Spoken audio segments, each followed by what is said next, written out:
अस्सलाम वालेकुम नाज़रीन, इलाका है डोक मैरम अली और मलिक रेशम साहब के हम इस वक्त टोमेटो फार्म पर मौजूद हैं।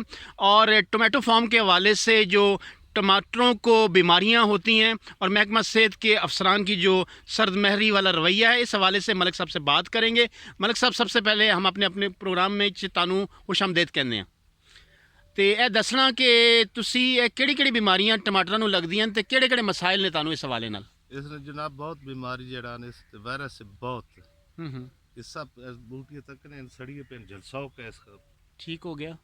होता है। इसमें कोई दवाई असर नहीं कर, 2 नंबर दवाई आती है कंपनी हम्म, कर करके इस तरह फसल ते असन खर्चा ना के बेपना उस तो बाद जिसले तैयार आन तैयार इसने रेट कोई नहीं सही हो गया, ठीक हो गया। हाँ असा कोई नहीं, इस जो नुकसान है ऐसी वैंदे मतलब साहब ये जेह्ड़े महकमा ज़राअत दे अफसर आंदे न या कंपनी दे बंदे आंदे न ते कंपनी ने बंदे आने जी, महकमा ज़राअत दा कोई बंदा नहीं कोई इत्थे नहीं आंदा? ज़राअत ने बंदे तानू अगर नुकसान होए ते तुहाडे कोई ते कख भी कोई नहीं, ज़राअत ने बंदा एक भी नहीं सरकारी यार। यानी कितने अरसे तो तुसी इंजे तनख्वाह पहले ने ज़राअत वाले तो जी ठीक हो आई गया। कदी साढ़े कोल दफ्तर उन्हें सुसी कदी ज़राअत वाले तुसा एक दिहाड़ भी नहीं वेखा। अच्छा, बिल्कुल इत्थे ज़राअत है कदी ਇਹ भी ਅਕਸਰ ਇਹਨਾਂ ਤੇ ਲਿਖਿਆ ਹੁੰਦਾ ਹੈ ਜਿਤਨੀ ਗੋਡੀ ਇਤਨੀ ਡੋਡੀ ਦੇ ਟੇਲਿਆਂ ਦੇ ਉੱਤੇ नहीं। ਆਪਣੇ ਲਿਖਿਆ ਹੁੰਦਾ। प्राइवेट आने जी कंपनी वाले हाँ, हाँ। उन्हें सा ठाक के जनाल 2 नंबर स्प्रे एक चंगा देता दूआ जनाल 2 नंबर उसा वायरस आ गई जी हाँ उसमें। हाँ तो उस नाल असि बहुत जनाल इसे खराब नुकसान इच वहने असि नाजरीन, जी जी मलिक साहब दसो तुसी। इससे जितना खर्चा के बेपनाह असि तुसा दसा असा 1 रुपया भी नहीं हासिल होता। अच्छा,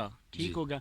नाजरीन, बहुत अहम गल है जिहड़ी पैदावार हैगी उस हवाले नाल मैं पंजाबी और उर्दू दोवें ज़बानां 'च गल करांगा मुतलका हुकाम दे नाल, ताजे जिहड़े मसाइल ने एक आम काश्तकार नूं ਉਹ ਮਸਾਇਲ ਦੂਰ ਹੋਣ ਔਰ ਪਾਕਿਸਤਾਨ ਦੀ ਜਿਹੜੀ ਮਈਸ਼ਤ ਹੈ ਜਿਹੜੇ ਹਰ ਵਾਰੀ ਸਾਨੂੰ ਬਾਹਰੋਂ ਅਜਨਾਸ ਮੰਗਵਾਉਣੀਆਂ ਪੈਂਦੀਆਂ ਨੇ ਮਾਫ ਕੀਜੀਏਗਾ ਤੇ ਉਸ ਦੇ ਬਾਰੇ ਨਾਲ ਪਾਕਿਸਤਾਨ ਨੂੰ ਜਿਹੜੇ ਮਸਾਇਲ ਨੇ ਇਹ ਮੇਨ ਪ੍ਰੋਬਲਮ ਇਹ ਵੇ ਕਿ ਮਹਿਕਮੇ ਠੀਕ ਨਹੀਂ। ਜਿਸ ਤਰ੍ਹਾਂ ਮਲਿਕ ਰੇਸ਼ਮ ਸਾਹਿਬ ਨੇ ਦੱਸਿਆ ਕਿ ਇੱਥੇ ਕਦੇ ਵੀ ਕੋਈ ਵੀ ਮਹਿਕਮੇ ਜ਼ਰਾਅਤ ਦਾ ਅਫਸਰ ਇੱਥੇ ਨਹੀਂ ਆਇਆ, ਨਾ ਹੀ ਉਹਨੇ ਇੱਥੇ ਆ ਕੇ ਆਪਣੀ ਤਫਸੀਲਾਤ ਦੱਸੀਆਂ, ਨਾ ਇਹਨਾਂ ਨੂੰ ਗਾਈਡ ਕੀਤਾ, ਨਾ ਇਹਨਾਂ ਨੂੰ ਕੋਈ ਸਿਫਾਰਿਸ਼ਾਤ ਮਹਿਕਮਾ ਜ਼ਰਾਅਤ ਦੇ ਅਫਸਰਾਂ ਦੀ ਤਰਫੋਂ ਜਿਹੜੀ ਆਉਂਦੀਆਂ ਨੇ ਉਹ ਅੱਜ ਤੱਕ ਇਹਨਾਂ ਪਹੁੰਚਾਈਆਂ ਨੇ।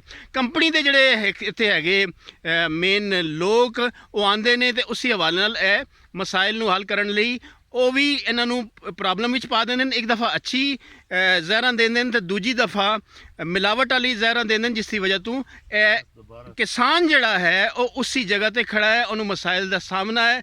ਔਰ ਜਿਹੜੇ ਅਫਸਰਾਨ ਨੇ ਆਪਣੇ ਦਫ਼ਤਰਾਂ ਵਿੱਚ ਬਹਿ ਕੇ ਤਨਖਾਹਾਂ ਤੇ ਆਪਣੀ ਤਰਾਮਤਰ ਮਰਾਤ ਹਾਸਲ ਕਰ ਰਹੇ ਨੇ ਔਰ ਇੱਕ ਆਮ ਜਿਹੜਾ ਉਹਨਾਂ ਦਾ ਫਰਜ਼ ਹੈ, ਫਰਜ਼ ਮਨਸਬੀ ਹੈ ਔਰ ਜਿਹੜਾ ਅਫੀਸ਼ੀਅਲ ਉਹਨਾਂ ਦਾ ਕੰਮ ਹੈ ਉਸ ਤੋਂ ਦੂਰ ਹੁੰਦੇ ਨੇ। ਉਰਦੂ 'ਚ ਮੈਂ ਦੱਸਣਾ ਚਾਹੁੰਦਾ ਤਾਂ ਕਿ ਇਹ ਮਹਿਕਮੇ ਵਾਲੇ ਇਸ ਨੂੰ ਸਮਝ ਸਕਣ। पाइपलाइन आनी सब कुछ है, ऐसा कोई ज़राअत वाला नहीं इस देना जी। अच्छा, पाइपलाइन भी आंदी है, जिस तरह मलिक साहब ने दोबारा दसिया कि महकमा ज़राअत वाले कोई इन्हों की हेल्प आउट नहीं करते।